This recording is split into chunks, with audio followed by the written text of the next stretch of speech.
Hi guys, welcome. Thank you so much for joining me. Hello to all of my new subscribers. Thank you guys for all of the kind comments, and I am so grateful you are here.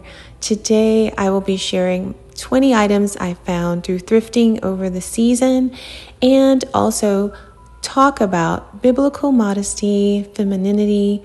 Please enjoy. Modesty has actually a lot more to do with the condition of our hearts than with the aspects of our wardrobes. We cover up out of respect for God, the gospel, out of respect for other people, and out of respect for who He made us to be. God ordained clothes to cover and not draw attention to our naked skin.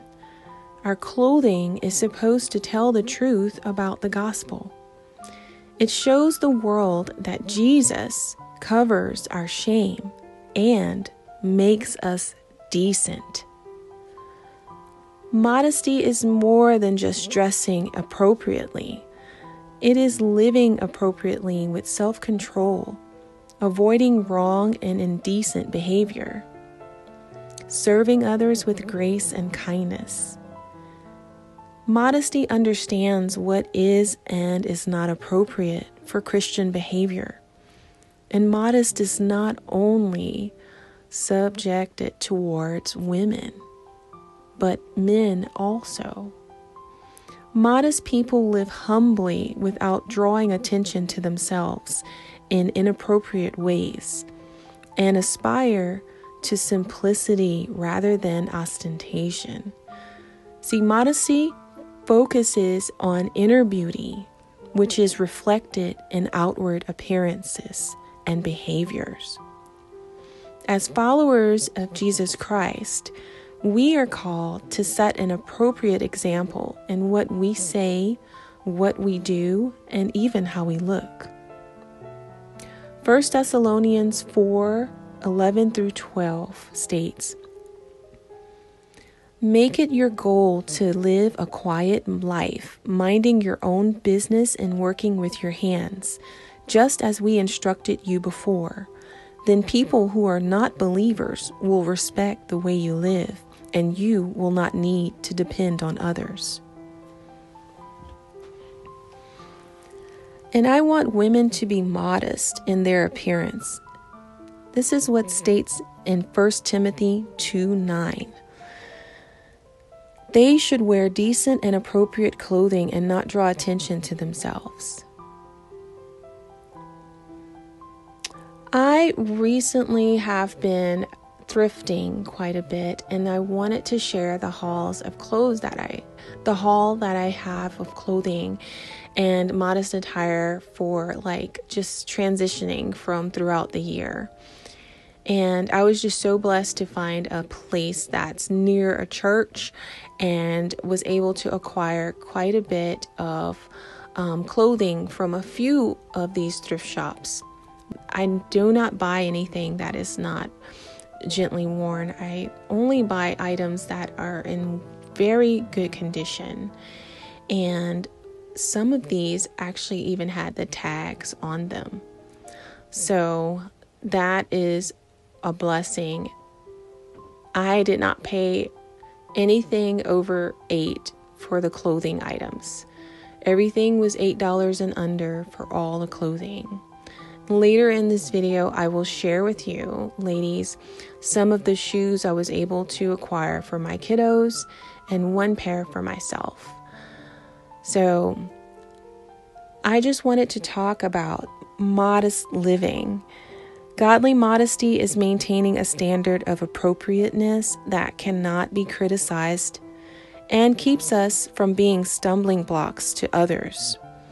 Modesty is keeping faith, love, and holiness in harmony with ourselves and worrying about how we appear to others.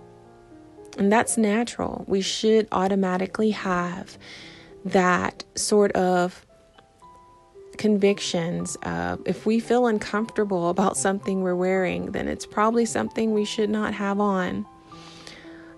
So I like going out and being comfortable.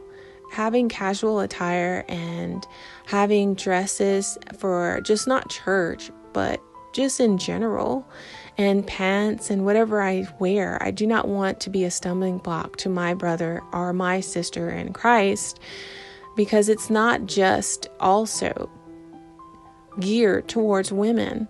It is also geared towards men. Men can dress inappropriately and cause a sister in Christ to stumble, as well as women can dress inappropriately and cause a brother in Christ to stumble.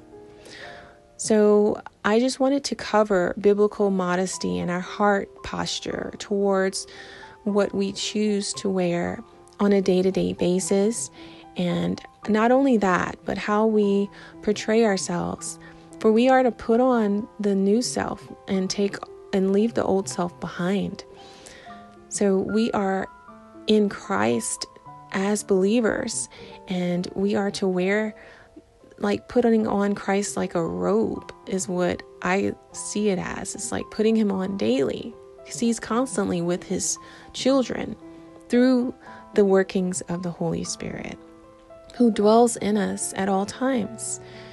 So we do want to be comfortable when we go out, and not only our clothing, our attire, our anything, our speech is to be pleasing, and our behavior.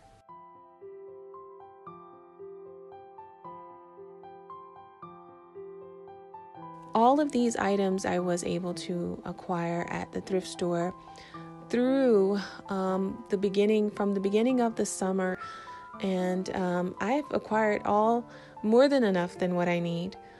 So I am just blessed and grateful to be able to have purchased these items and received them at such a really good price. All of the items were either $8 or under. You see, conversely, Christians are called to make much of Christ, to make him our identity. We are to be in him. Our manner and appearances should be so empty of self that others do not even have to make an effort to forget what we said, what we wore, or what we did. It's so easy for our modesty to show up when we contrast it with human life, or even our Lord and Master Jesus. In Isaiah 53:2, there was no fuss over his physical appearance. And in John 10:11, he laid down his life for those less important than himself. In Isaiah 53:7, he was submissive as a lamb to the slaughter. We can ask ourselves this question: do our lives really proclaim Jesus or ourselves? Charm is deceptive and beauty is fleeting, but a woman who fears the Lord is to be praised. Proverbs 31:30.